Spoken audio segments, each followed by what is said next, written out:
ಎಲ್ರಿಗೂ ನಮಸ್ಕಾರ. Welcome back to my channel. ನಾನಿವತ್ತು ನಿಮಗೆ ತುಂಬಾ ಟೇಸ್ಟಿಯಾಗಿ ಹಾಗೆ ತುಂಬ ಸಿಂಪಲ್ಲಾಗಿ ಶಾವಿಗೆ ಪಾಯಸನ ಕ್ವಿಕ್ಕಾಗಿ ಯಾವ ರೀತಿ ಮಾಡ್ಕೊಳ್ಳೋದು ಅಂತ ರೆಸಿಪಿನ ಶೇರ್ ಮಾಡ್ಕೊಳ್ತಾ ಇದ್ದೀನಿ. ಮೊದಲಿಗೆ ನಾನು ಒಲೆ ಮೇಲೆ ಒಂದು ಪಾತ್ರೆನ ಇಟ್ಕೊಂಡು ಬಿಸಿಯಾಗಿದ್ದಾದಮೇಲೆ 2-3 ಟೇಬಲ್ ಸ್ಪೂನಷ್ಟು ತುಪ್ಪನ ಸೇರಿಸ್ಕೊಂಡಿದ್ದೀನಿ. ತುಪ್ಪ ಬಿಸಿಯಾಗಿದ್ದಾದಮೇಲೆ ಸ್ವಲ್ಪ ಗೋಡಂಬಿ ಹಾಗೆ ಸ್ವಲ್ಪ ಬಾದಾಮಿನ ಸೇರಿಸ್ಕೊಂಡು ಇದನ್ನು ಸ್ವಲ್ಪ ಕಲರ್ ಚೇಂಜ್ ಆಗೋವರೆಗೂ ಫ್ರೈ ಮಾಡ್ಕೊಳ್ಳೋಣ. ಇದೆಲ್ಲ ಸ್ವಲ್ಪ ಫ್ರೈ ಆಗಿದ್ದಾದಮೇಲೆ ಇದ್ರ ಜೊತೆಗೆ ಸ್ವಲ್ಪ ಒಣ ದ್ರಾಕ್ಷಿನ ಕೂಡ ಸೇರಿಸ್ಕೊಂಡಿದ್ದೀನಿ.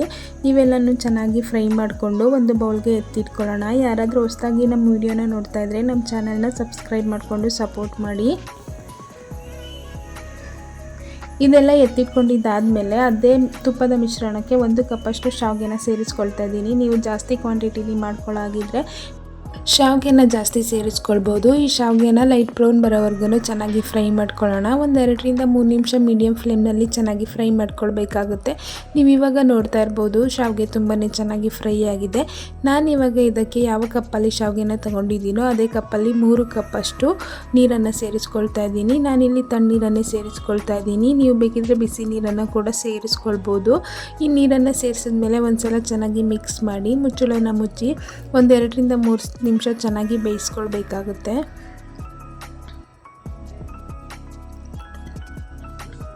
ನೀವಿವಾಗ ನೋಡ್ತಾ ಇರ್ಬೋದು ಶಾವಿಗೆ ಚೆನ್ನಾಗಿ ಬೆಂದಿದೆ. ಒಂದು 90% ಅಷ್ಟು ಬೆಂದರೆ ಸಾಕಾಗುತ್ತೆ.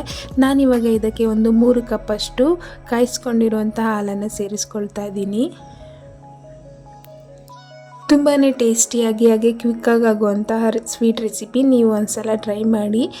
ಎಲ್ರಿಗೂ ತುಂಬಾ ಇಷ್ಟ ಆಗುತ್ತೆ. ಹಾಲೆಲ್ಲ ಸೇರಿಸಿದ್ಮೇಲೆ ಒಂದ್ಸಲ ಚೆನ್ನಾಗಿ ಮಿಕ್ಸ್ ಮಾಡ್ಕೊಳ್ಳೋಣ.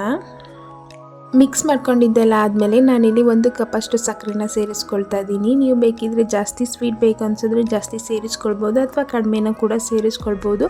ಹಾಗೆ ಒಂದು ಅರ್ಧ ಟೀ ಸ್ಪೂನಷ್ಟು ಏಲಕ್ಕಿ ಪುಡಿನ ಕೂಡ ಸೇರಿಸ್ಕೊಂಡು ಚೆನ್ನಾಗಿ ಮಿಕ್ಸ್ ಮಾಡ್ಕೊಳ್ತಾ ಇದ್ದೀನಿ.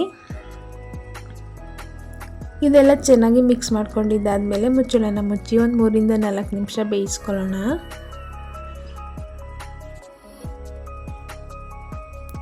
ನೀವಿವಾಗ ನೋಡ್ತಾ ಇರ್ಬೋದು ಶಾವಿಗೆ ಎಲ್ಲ ತುಂಬಾ ಚೆನ್ನಾಗಿ ಬೆಂದಿದೆ.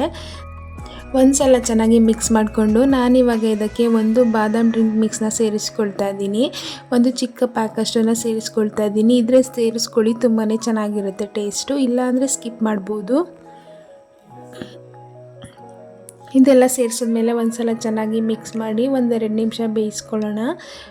ಸಡನ್ನಾಗಿ ಮನೆಗೆ ಯಾರಾದರೂ ಬಂದಾಗ ಈ ಥರ ರೆಸಿಪಿಗಳನ್ನ ಈಸಿಯಾಗಿ ಬೇಗ ಮಾಡ್ಕೊಳ್ಬೋದು. ನೀವು ಒಂದ್ಸಲ ಟ್ರೈ ಮಾಡಿ. ಕೊನೆಯಲ್ಲಿ ಸ್ಟವ್ ಆಫ್ ಮಾಡಿಕೊಂಡು ನಾವು ಮೊದಲೇ ಫ್ರೈ ಮಾಡಿ ಎತ್ತಿಟ್ಕೊಂಡಿದ್ದಂತಹ ಡ್ರೈ ನಟ್ಸ್ಗಳನ್ನ ಸೇರಿಸ್ಕೊಂಡು ಒಂದ್ಸಲ ಚೆನ್ನಾಗಿ ಮಿಕ್ಸ್ ಮಾಡಿಕೊಂಡ್ರೆ ತುಂಬಾ ಟೇಸ್ಟಿಯಾಗಿರುವಂತಹ ಶಾವಿಗೆ ಪಾಯಸ ರೆಡಿಯಾಗುತ್ತೆ. ಒಂದು ಅರ್ಧ ಗಂಟೆ ಅಥವಾ 1 ಅವರ್ ಬಿಟ್ಟು ಸರ್ವ್ ಮಾಡಿ. ತುಂಬಾ ಟೇಸ್ಟಿಯಾಗಿರುತ್ತೆ. ನಾನಿವಾಗ ಅರ್ಧ ಗಂಟೆ ಬಿಟ್ಟು ತೋರಿಸ್ತಾ ಇದ್ದೀನಿ. ನೀವು ನೋಡ್ತಾ ಇರ್ಬೋದು ಪರ್ಫೆಕ್ಟ್ ಕನ್ಸಿಸ್ಟೆನ್ಸಿಲಿ ಶಾವಿಗೆ ಪಾಯಸ ರೆಡಿಯಾಗಿದೆ. ಜಾಸ್ತಿ ತೆಳುವಾಗಿಯೂ ಇಲ್ಲ ಅಥವಾ ಜಾಸ್ತಿ ಗಟ್ಟಿಯಾಗಿಯೂ ಇಲ್ಲ. ನೀವು ಒಂದ್ಸಲ ಈ ವಿಧಾನದಲ್ಲಿ ಟ್ರೈ ಮಾಡಿ. ಹಾಗೆ ಈ ವಿಡಿಯೋ ಇಷ್ಟ ಆಗಿದ್ದರೆ ಲೈಕ್ ಮಾಡಿ, ಶೇರ್ ಮಾಡಿ, ಕಮೆಂಟ್ ಮಾಡಿ. ನಮ್ಮ ಚಾನಲ್ನ ಸಬ್ಸ್ಕ್ರೈಬ್ ಮಾಡಿಕೊಂಡು ಸಪೋರ್ಟ್ ಮಾಡಿ. Thanks for watching.